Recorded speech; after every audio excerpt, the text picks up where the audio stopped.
thunderstorm warning for East Central Cook County in northeastern Illinois until 1:30 a.m. At 1 a.m., a severe thunderstorm was located over Oak Lawn, moving northeast at 50 miles per hour. Hazard, 70 miles per hour wind gusts. Source, radar indicated.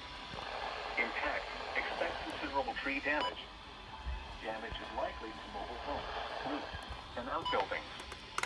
Locations impacted include Chicago, Oak Lawn, Blue Island, Alsip, Midlothian, Justice, Chatham, Summit, Worth, Midway Airport, Northerly Island, Burbank, Evergreen Park, Palos Hills, Chicago Ridge, Hickory Hills, Crestwood, Marionette Park, Hodgkins, and Bridgeport.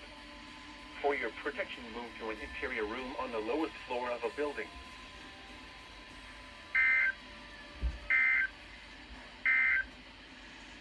The National Weather Service